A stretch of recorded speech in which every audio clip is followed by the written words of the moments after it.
Today we're going to look at intro to functions problems. So we've got the I do section, the we do, and the you do. Once you complete the we do practice section and check your solutions using the video, then go on to the you do. That's going to be the part that you submit for the assignment by inserting a picture on this page. All right, so we're given f of x, a function below. We're told if f of 5 equals 9, so remember 5 is an input, so that's going to be our x. What is the value of f of negative 3? So what is the value of when we've got an x of negative 3? So we can't just plug negative 3 in and get an answer because we have this constant b in here that we don't know. So we're going to have to substitute in what we do know. We know that f of 5 is 9, and we know that the x is 5 at that point. So we're going to plug in 5. And when we do this, we'll be able to solve for b in just a moment. So remember, a whole number is like 5 over 1. So when we multiply those fractions, we're going to have negative 2 times 5, which is negative 10, and 7 times 1, which is 7. That's equal to 9. We add 10 over 7 to both sides. And we do that, we realize, oh no, I don't have like denominators. I can't add those two numbers together. So remember, whole numbers like over 1. And to add them together, we need our least common denominator. So the least common denominator between 1 and 7 is 7. To get there, we have to multiply the first fraction by 7 over 7. When you multiply 9 times 7, you're going to get 63 divided by 7, right? 7 times 1 plus 10 divided by 7. So b is going to equal 73 divided by 7. So our new equation now, when we substitute in our value of b, so I'm looking at this general equation, is going to be f of x equals negative 2/7 x plus 73/7. We're ready now to find f of negative 3, which is what we're looking for. So I've got negative 2 over 7 times negative 3, which remember is a whole number, so that's like over 1, plus 73 over 7. So we got negative 2 times negative 3, which is positive 6, 7 times 1, which is 7, plus 73 divided by 7. So we're getting closer to our answer, almost there. 6 and 73 is going to give us 79 divided by 7, and that's our answer. That's your solution to the first problem. We had to solve for the constant b using the point we were given with an x of 5 and an output of 9. And after we had done that, we were able to plug in the x of negative 3.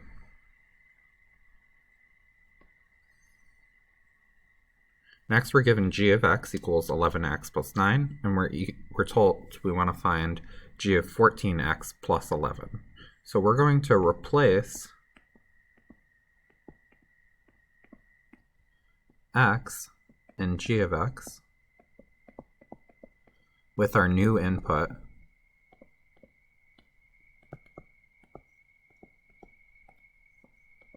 of 14x plus 11. So notice I have x here. That's what's getting replaced when we do g of 14x plus 11. So I've got 11 times 14x plus 11 plus 9. I have to distribute that 11. And when I do that, I'm going to get 154 x plus 121 plus 9. Combine your like terms of 121 and 9, and you get 154x plus 130, and that's our answer.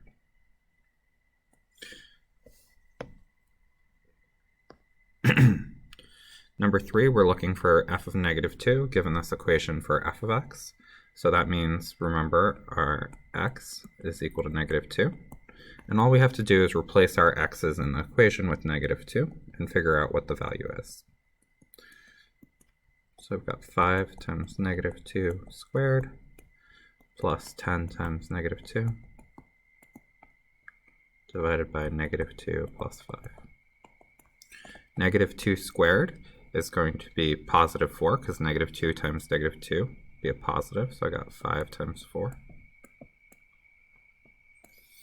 And then I've got minus 20. On the denominator, I've got negative 2 plus 5, or 3. 5 times 4 is 20, so I've got 20 minus 20 divided by 3, or 0 divided by 3, which equals 0. That's our final answer. All right, our last problem here, we're given an equation, h of x is equal to ax squared minus 2ax, where a is a constant, so that just means a is going to be some number. And we're given h of negative 1, so our x equals negative 1 when our output is 8. We're looking for the value of h of 3. So just like that first problem where we had a constant b, we had to figure out what it was before we could find the value of the function at a point. We're going to do the same thing here.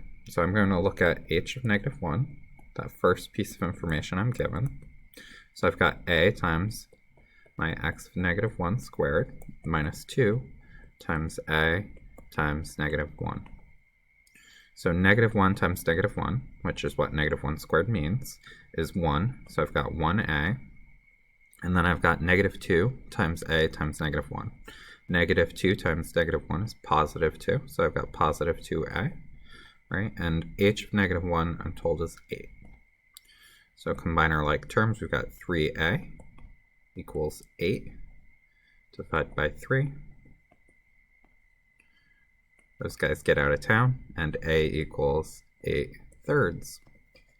So now that we have that, we can write our equation. So our equation is going to be h of x equals 8/3 x squared minus 2 over 1 times 8/3 x.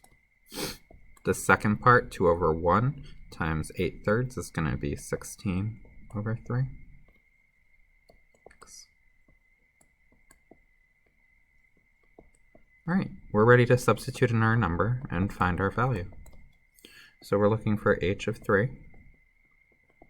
So we've got 8/3 times 3 squared minus 16 divided by 3 times 3. So 3 squared is 9, and this is a whole number, right? So we've got 3 squared is 9 times 8 is 72. So we got 72 divided by 3 minus, and then we've got a whole number here, 3 over 1, times 16 over 3. So we're going to have still that over 3, and 16 times 3 is 48.